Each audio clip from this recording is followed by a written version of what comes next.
Hey guys, hey, this is Nay. Follow me on IG, Twitter, and Periscope, and Nay Rob on YouTube.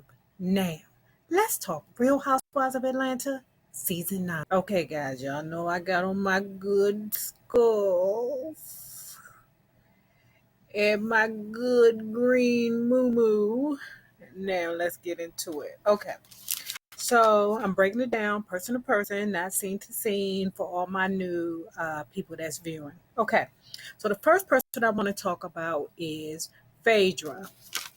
Okay, Phaedra and Kenya, I guess they love each other now. They might as well just kiss each other in the mouth because I don't know what's going on. I'm like, do you not forget what she had going on with Apollo? Now, I know Apollo ain't right.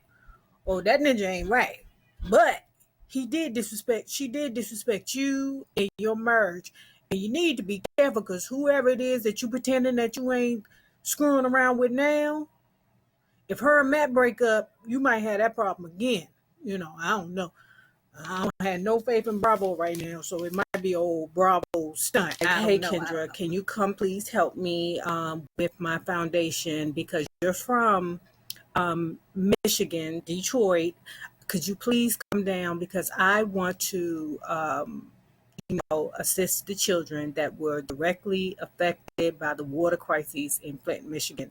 And Kenya being a Michigan native, she said, of course. And whatever it is that's for the children, whatever it is that's a good cause, Kenya's right there, front and center. And that's why I will always be Team Twirl. Y'all can say what y'all want to say about Kenya, but pretty much Kenya is her heart is good now.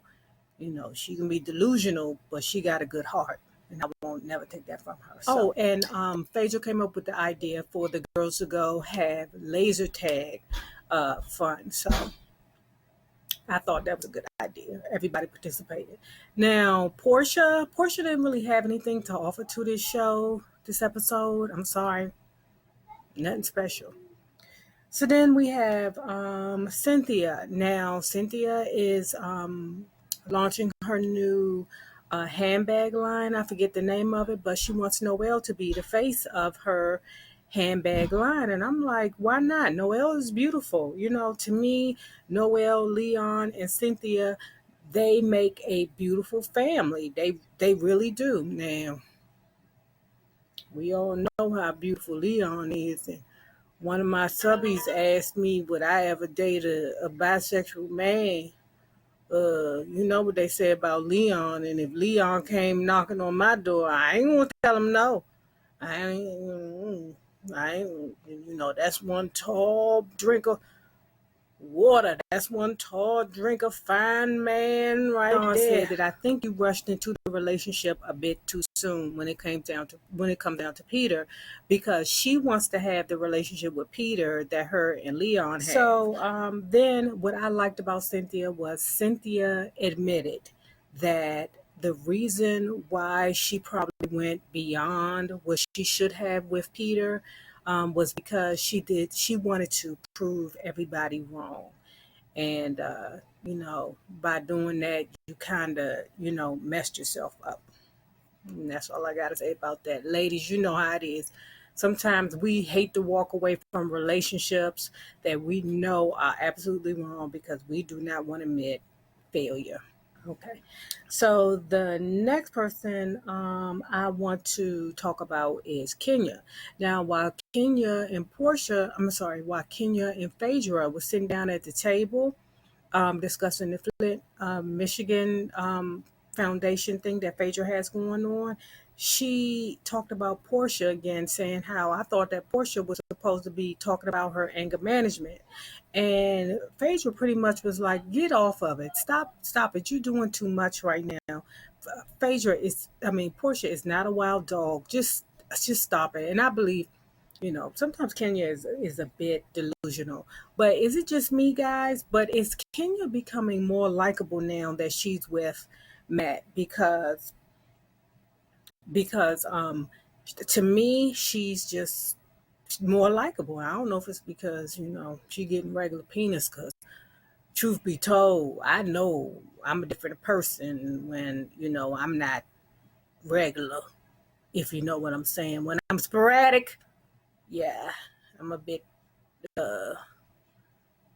yeah. I don't know why they was riding together, but at any rate, Mal, Cynthia's sister, I guess she was there because Cynthia couldn't be at the event because Cynthia had her own little thing going on.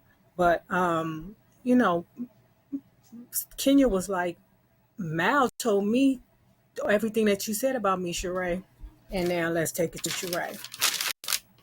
Okay, so let's say this. Okay, now this is the key about Shereé. Okay, if everybody done talked about it, my sister Layla Lynn talked about it, and my YouTube family Tiki44 had said that Shereé got her a new dude named Tyrone Gilliam that's locked up in Atlanta federal facility. He's an OG from Philly, and he's been sentenced to 10 years for some type of Ponzi scheme. Sure. Now we see how she financed Chateau Shereé. So Shereé's son, whoo, my goodness, for Bob to be see, Bob's not ugly. He's just big. He's just big at the top type guy, just really big, and he's not ugly, And Bob is a Libra. Yeah, but Bob is a Libra. That explains his goofiness. I say all Libra men are goofy for real. It's like nothing. They have no swag to me. None. Like I don't even know why. I don't know. I like my Libra friend that I date from time to time. I like him, but two goofy people can't be together. Don't nothing get accomplished. Bob took her to a cafeteria to have lunch, and Shereé was like, "If I would have known you was going to take me to a cafeteria, I wouldn't have put my good dress on. My good red dress on. We could have, I could have put on some t-shirt and the leggings, and we could have went to, McDonald's or something. Bob apologized for how he treated her, and I really respect that, Bob. That to me sometimes with us women is all we want is an apology. And I know men be like, "What, I apologize?" No, you apologize, but you don't change. It's different. We need you to apologize and change. Shereé, when she was talking to Bob about everything she had been through in the time that they had been apart, now I kind of see why Shereé is doing Chateau by Shereé. Chateau Shereé. She's trying to make up to her children for all the times that she had to live in the condo. Remember them kids were sleeping on air mattresses. She's trying to make all that up to them kids. That's basically what's going on. I ain't saying she ain't a fool for spending all that money, but at least I feel like she's doing it for a reason, not for herself, but I think she really feels bad about how, the kids have to suffer and endure. Children were humiliated right with her. Now let's talk about Kandi. Now this is the tea about Kandi. Okay, this is the tea about Kandi. When Kandi got pregnant with Riley, Block was engaged to another woman at the time that she got pregnant. So he was cheating. Block asked her to have an abortion. She said, I can't remember whether she said she would or I can't remember what it was. But anyway, Block did not want the child. And when he found out that she was still pregnant, he was like, I don't want nothing to do with this child.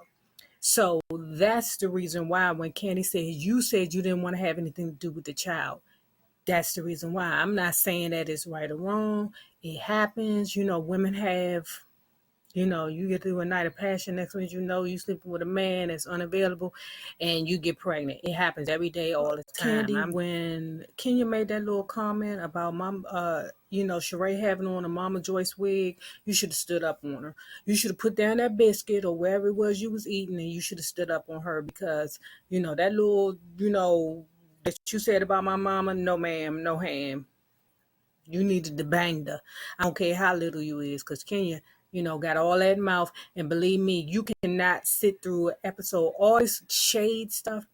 where it seems like a shade marathon where everybody's trying to see who can shade hardest or get in enough shade attacks, and it's like you get a point for every shade thing you say. And to me, if this was a regular place or in a regular world or something like that, like if you in your office and somebody, I guess shade you, it wouldn't just be let go. On the show, they'd be like, oh, so you shading?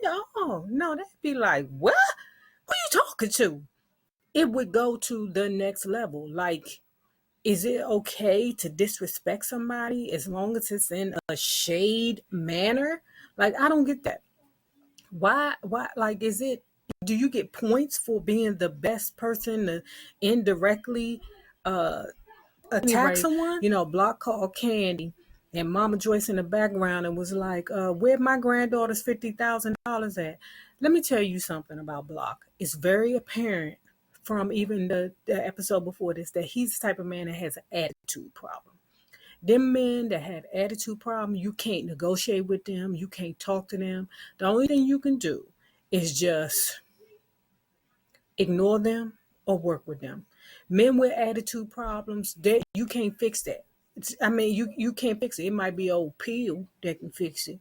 And I'm sure he smoke a lot of weed from time to time, but you can't talk sense into somebody that has an attitude problem. And I feel bad for Kandi because she literally takes it so personal that how his actions are, and you shouldn't take it personal, Kandi. No woman, when you're dealing with a man with an attitude problem or a person with an attitude problem, period, you shouldn't take it personal, or you shouldn't let that attitude problem penetrate you, because of the fact there's nothing you can do to change it. Somebody with an attitude problem, you can't love it away, you can't hate it away, you can't beat it away. It's nothing you can do. Attitude problems are that's like some type of social behavior type thing that a person is born with. So it ain't nothing you can do about that, Kandi. Just ignore him and keep your daughter, and protect your daughter as much as you can from that. The same people you meet on the way up are the same people you meet on the way down. YouTubers, let's be good to each other. Peace.